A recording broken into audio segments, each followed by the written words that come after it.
This is a banknote from Senegal. Here is another from Congo. They look nothing like each other, yet they are part of the same scheme, a scheme that pegs both currencies to the euro, a rate determined by the French treasury. The issue at stake is the apex of French policymaking, the CFA franc.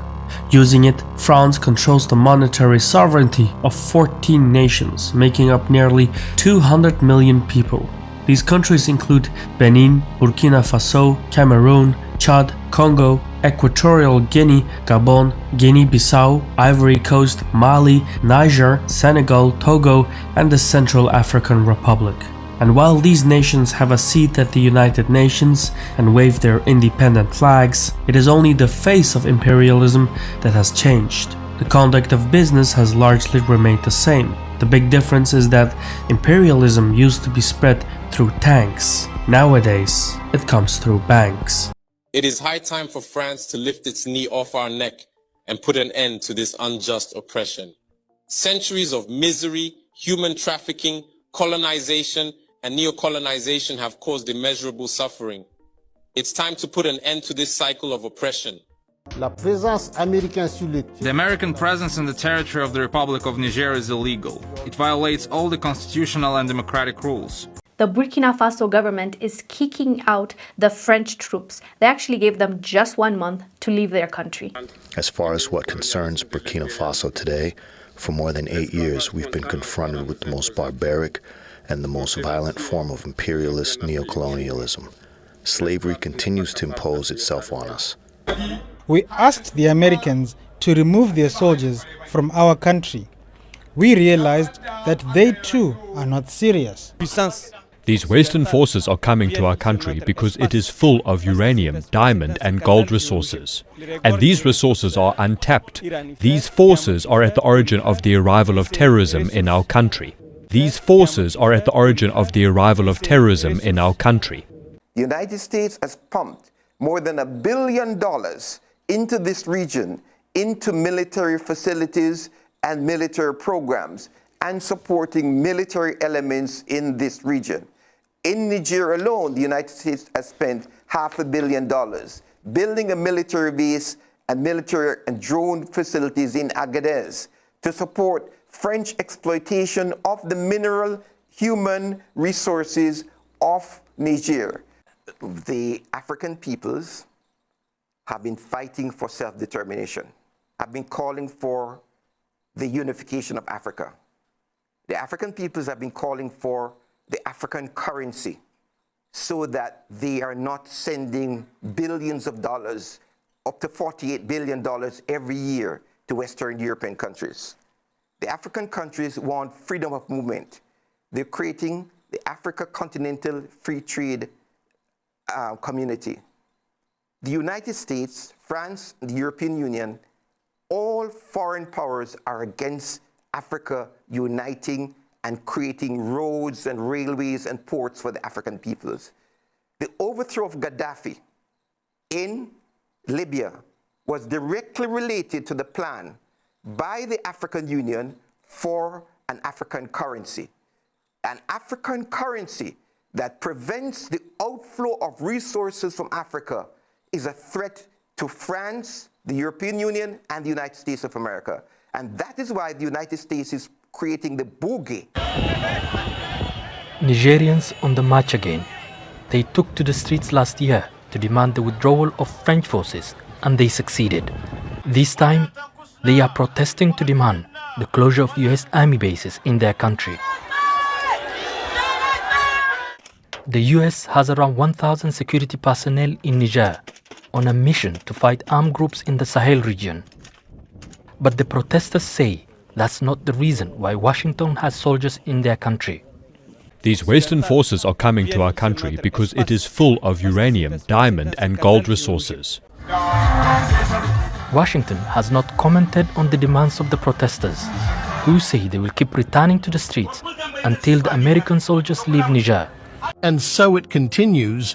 The United States is kicked out of another African country, this time Chad. This is the latest in a series of stalemates, fiascos, and even outright defeats that have come to haunt America's so-called global war on terror on the African continent. Chad's Air Force asked the U.S. Defense Attaché to immediately stop the U.S. activities at the Ajikose Air Base. This development is key considering that this is the second country in the region to kick America out. In March of this year, the United States was forced to stop its military operations in Niger, which would require the sovereign people, notably through its elected officials, to be consulted on the installation of a foreign army on its territory. The government of Niger, taking into account the aspirations and interests of its people, decides with full responsibility to denounce with immediate effect the agreement relating to the status of military personnel of the United States and civilian employees of the American Department of Defense in the territory of the Republic of Niger.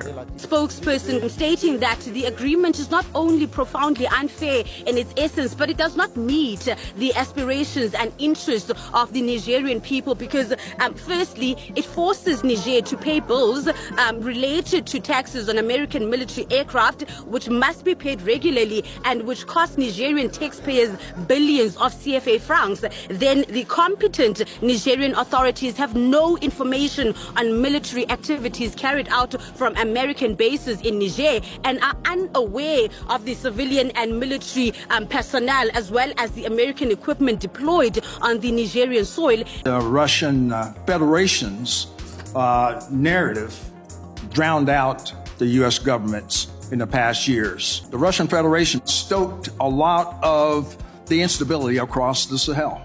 They did this through misinformation, disinformation campaigns.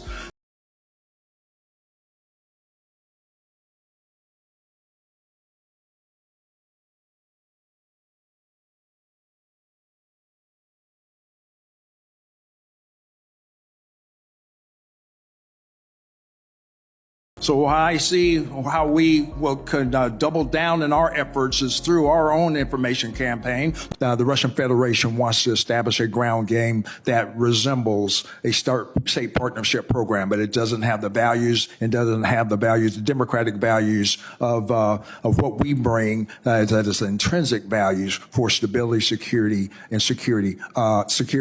The Burkina Faso government is kicking out the French troops. They actually gave them just 1 month to leave their country. It is going to affect the relationship between France and Burkina Faso, but I doubt that Burkina Faso cares that much about what France thinks about their decision because their relationship has not been good for a while now, especially after the military government took over. If France was our partner, it was supposed to help us fight against terrorism. But since 2016, there has been no change.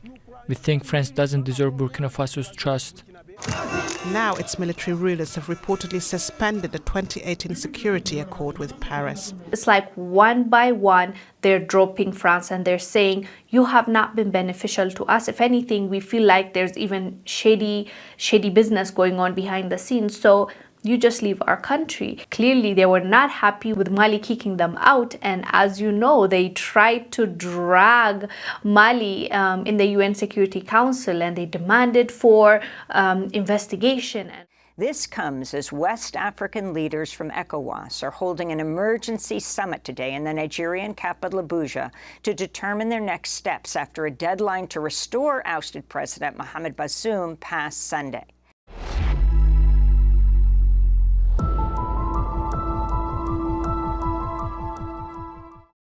ECOWAS, backed by the U.S. and the former colonizer France, had threatened to use military force if their deadline was not met, but the U.S. and the former colonizer France had threatened to use military force if their deadline was not met. But neighbors Mali and Burkina Faso, all ruled by coup leaders who've ejected French forces from their country, have said any military action would be taken as an attack on their countries as well. Many Nigerians have been taking to the streets since July 26 coup to show their support of the military and voice opposition to any foreign intervention.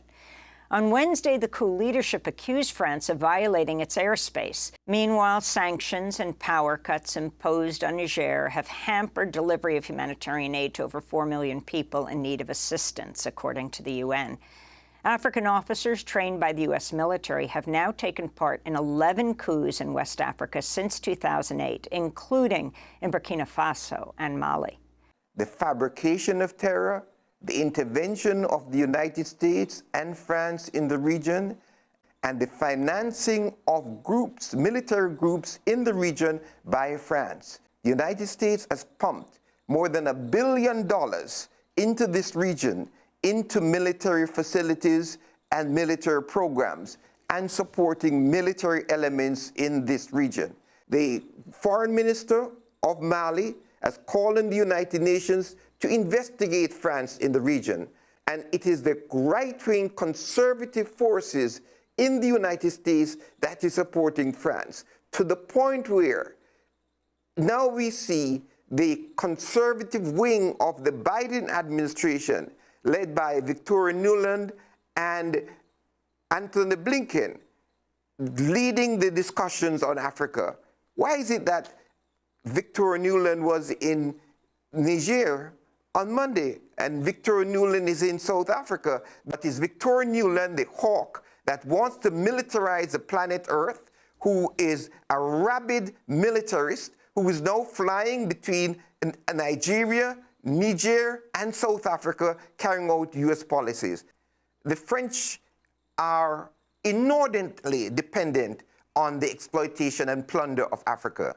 The French has military personnel in Niger. When their military personnel were thrown out of Mali and Burkina Faso, they were redeployed to Niger. The France has exploited the mineral and natural resources of Niger.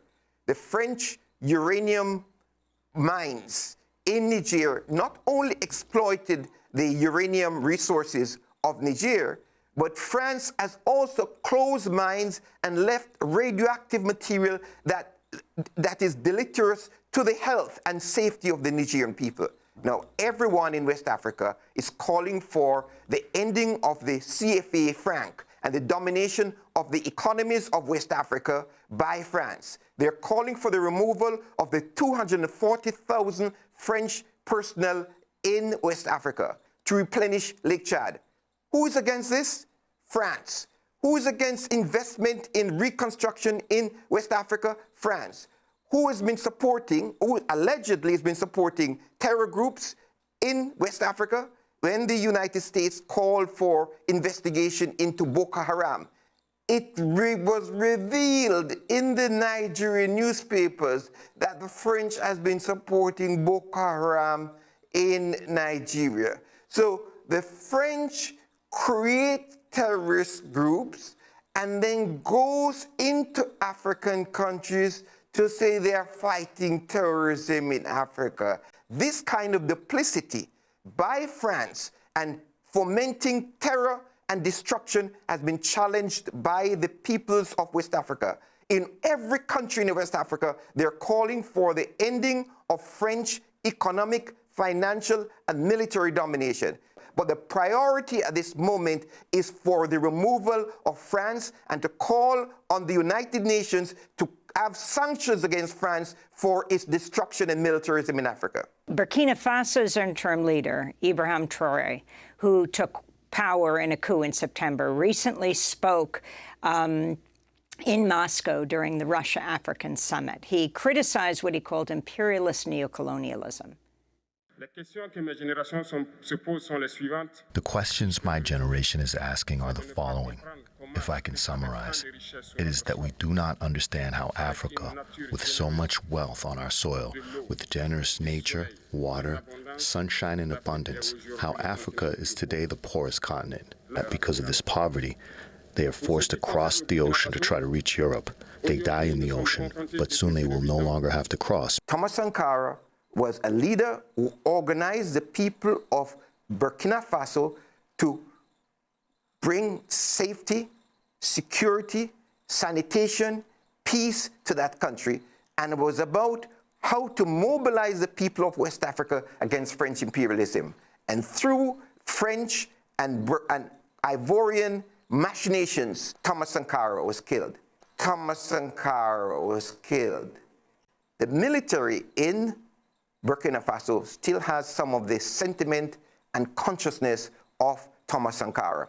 But what was being said by the leader of Burkina Faso is now reflected all across West Africa.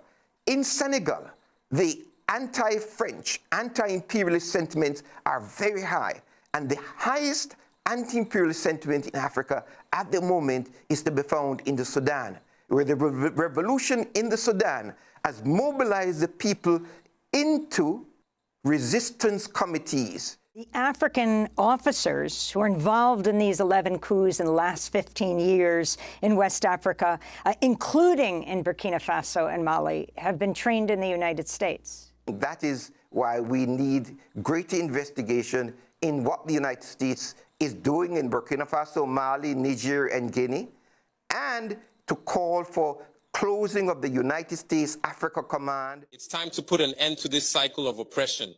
It's high time for France to leave us alone. On what grounds does France believe it can continue to impose leaders on us and make choices on our behalf? This must come to an end. And the emerging Africa, the African youth, the African elites, and the African diaspora all stand united in saying no, it cannot continue any longer. France's hypocrisy is evident and pervasive in daily life. Personally, we expect absolutely nothing from France. We desire her to cease meddling in our matters so that the people of Senegal can exercise their freedom of choice rather than being influenced by France's selection of a candidate using the tactics we are aware of. We begin by targeting individuals, adorning them with the Legion of Honor or a similar knightly rank, enlisting them in Masonic lodges, and informing them to prepare themselves as they will be next in line. It is crucial that we work together towards a future that is equitable, just, and environmentally conscious. If she listens, I believe we'll have beautiful days ahead in our collaboration together. If he doesn't know how to cut it, thinking he can continue to function like in the time of our grandfathers, this African youth no longer accepts it. France must make preparations for a definitive break and completely withdraw from Africa. Africa belongs to Africans, not France. She belongs to no one else, neither China, nor the United States, nor anyone else. The unexpected victory of Senegal's new president, Bassirou Diomaye Faye, sparked intense debates in France about the fate of its relationship with the former West African colony. During the presidential campaign, Bassirou Diomaye Diakhar Faye, who was newly elected as the president of Senegal, made a promise to completely sever all remaining ties with the country's former colonial power. In addition to this, he also announced his plans to discontinue the use of the CFA franc, which is the currency that is currently employed in the former French territories across West and Equatorial Africa. So, if you are wondering what the president has done so far since he was sworn in, let me shock you that all French companies operating within Senegal will henceforth pay their taxes to the Senegalese treasury rather than to France. Furthermore, President Faye has recently announced a comprehensive audit of Senegal's oil, gas, and mining sectors. During a recent televised address, he stated that this audit would be conducted with great scrutiny, examining every facet of these industries to ensure they are operating in accordance with the laws and regulations of the country. He has pledged to disclose the effective ownership of extractive companies and conduct a thorough audit of the mining, oil, and gas sector. This will help to ensure that these industries operate in a transparent and sustainable manner, and that the benefits of their operations are shared equitably among the people of Senegal. It is clear that France is no longer at ease in Africa, and its heinous actions are finally being exposed for the world to see. In the 1960s, France granted independence to its African colonies, but the terms of independence were punitive and designed to ensure French control over the newly independent states. President de Gaulle of France imposed puppet leaders as new rulers of these so-called independent countries. These leaders were handpicked by France to take care of French interests instead of the interests of their countries.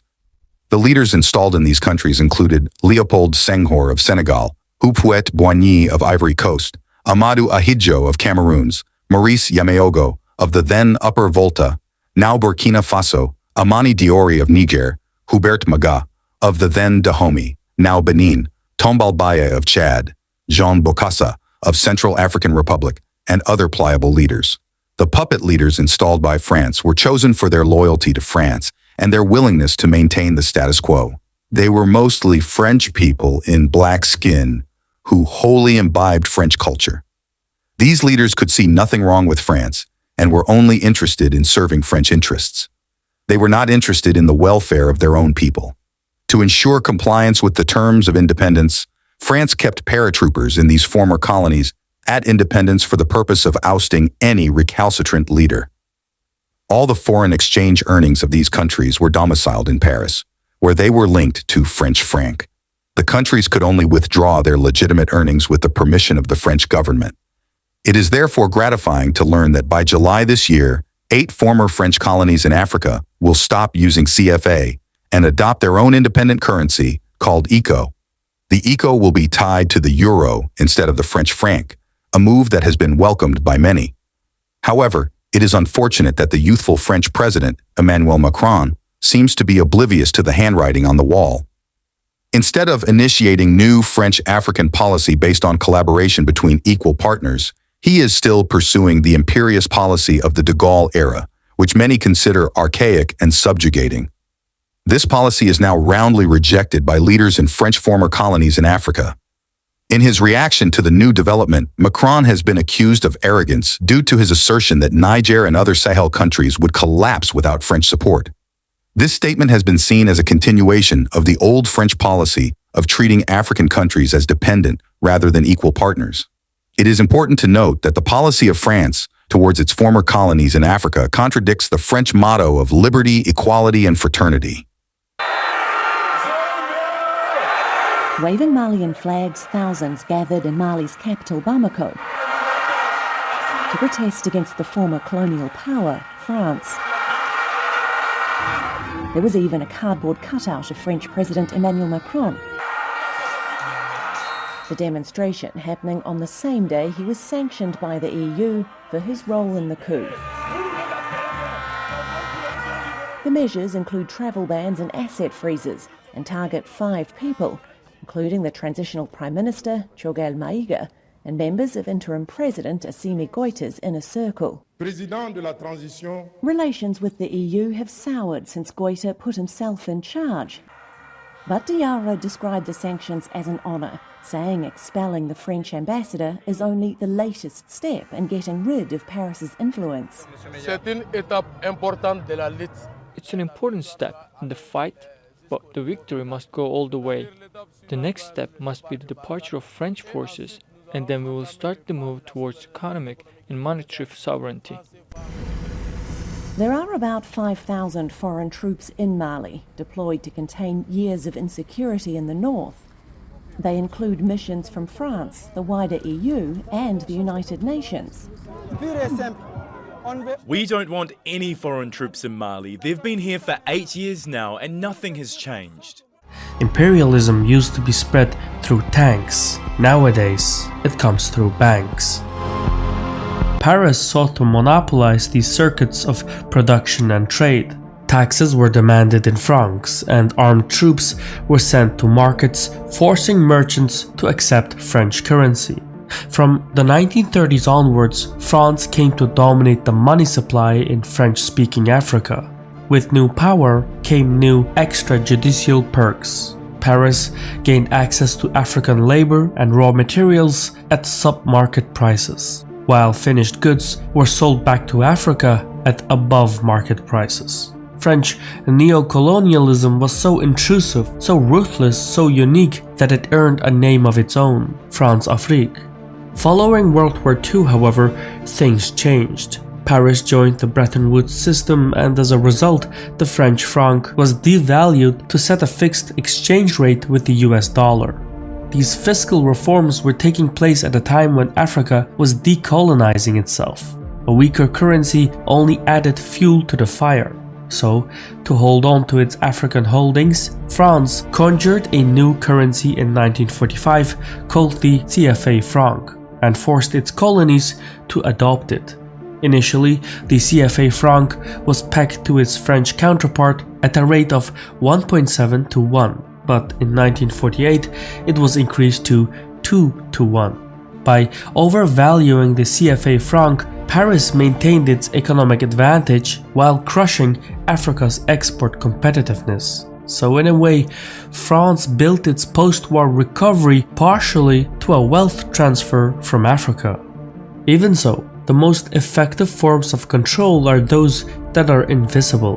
Recognizing this in 1958, France hijacked authentic decolonization by installing local collaborators and granting them statehood. These collaborators became the custodians of France's neo-colonial empire by maintaining the franc zone and French military bases. Only Guinea turned down the offer. Its leader, Sékou Touré, declared that his people preferred being poor in freedom than rich in slavery. Guinea thus rejected the CFA franc, seeking to develop its own currency.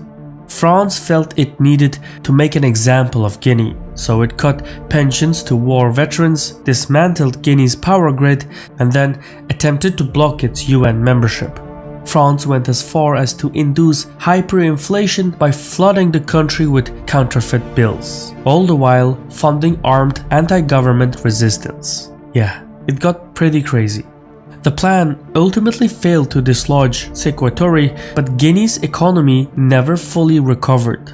Likewise, when Togo had a change of heart and sought to ditch the CFA franc, France made another example, this time without loose ends. Togo's leader, Sylvanus Olympio, was assassinated in January 1963. French involvement is suspected, but official records remain conveniently closed.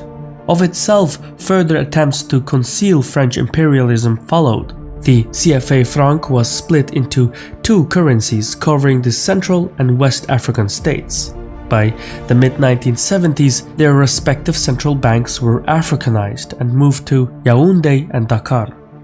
Though local Africans staffed these institutions, there were no fundamental policy changes, and France retained veto power over the banks' governing statutes. This included a requirement that member states deposit half their exchange reserves at the French treasury, plus another 20% for financial liabilities, meaning member states retained access only to 30% of their money.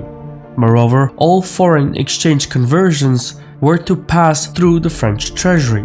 The way this fiscal policy works is by operations accounts. These are special accounts held at the French treasury. The denominations are in euros, but when accounts are in credit, the African central banks effectively place their foreign exchange reserves at France's disposal. But when the central banks' accounts are in debit, they are obligated to pay interest to the French treasury. In other words, CFA member states pay France to hold on to their money. Even more unsettling, no one knows what France does with the money. The French treasury does not disclose this information even to CFA franc nations. So it wouldn't be out of the ordinary if France were to reinvest African funding for French profit. However, one looks at it, the CFA scheme is an effective moneymaker for France, and French businesses benefit as much as the French treasury.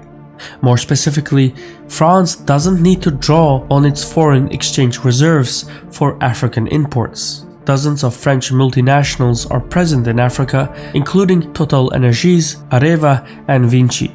Africa also grants France access to strategic resources like uranium, which is indispensable for France's nuclear energy sector, meeting 3/4 of French energy needs. Meanwhile, Gabon is a source of crude oil, Mauritania delivers iron ore, while Togo and Benin provide agricultural commodities. Additionally, the icing on the cake, French national Vincent Bolloré owns most of West Africa's major ports. It is thus not by incident that former French President Jacques Chirac once stated that much of the money in French banks comes precisely from exploiting Africa, and that France would lose its global standing without its African empire. To preserve its hegemony, France has intervened militarily on the continent 40 times since the 1960s, from propping up corrupt dictators to conducting military operations in the Sahel. Moreover, the configurations of the CFA franc allow profits and capital to be repatriated with ease. Between 1970 and 2010, Ivory Coast lost $40 billion to capital flight, which could have reduced poverty by 10% annually had it been reinvested domestically. Meanwhile, Equatorial Guinea and Congo, the main oil producers, transferred out the money equivalent of 43% and 30% of their respective GDPs between 2000 and 2009. Similar trends are present in Gabon and Cameroon. Opulence at the top generates misery below. Though advocates point to the CFA franc's stability, a lack of monetary sovereignty restricts the tools available to the CFA member states. For instance, Ivory Coast's inflation rate is below 6% versus 29% in neighboring Ghana, but the latter's extreme poverty rate is only 13% versus 30% of Ivorians. The CFA member states also lag behind other African states growth-wise. Some are even going backwards. Ivory Coast's real GDP per capita is 1/3 lower than in 1978.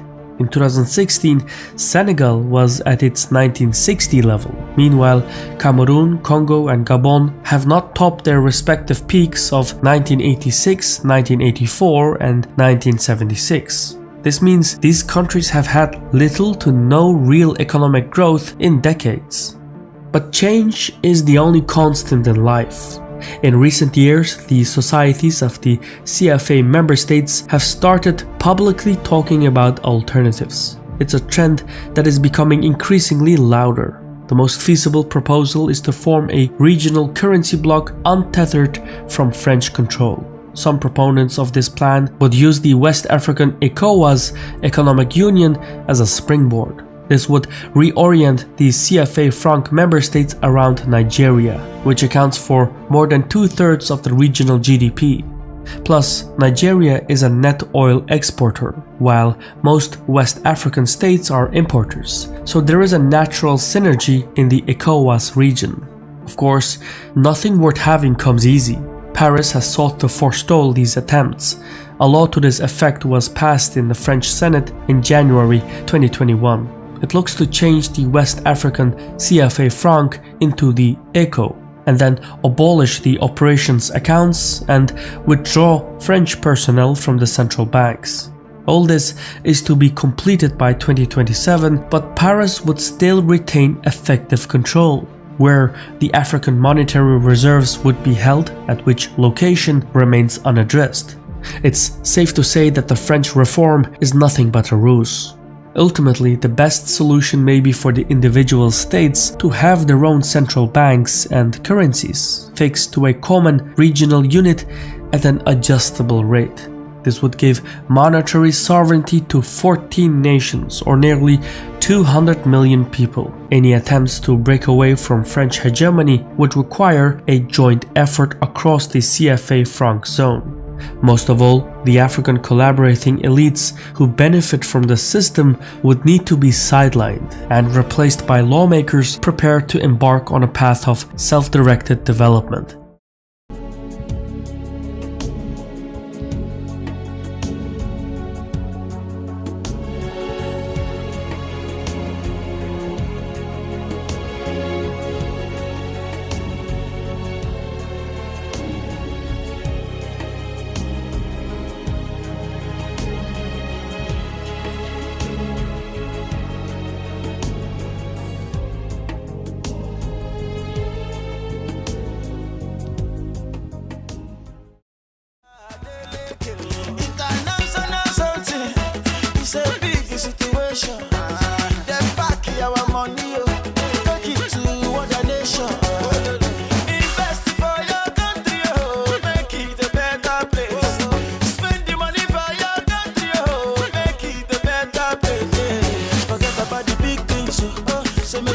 by the smart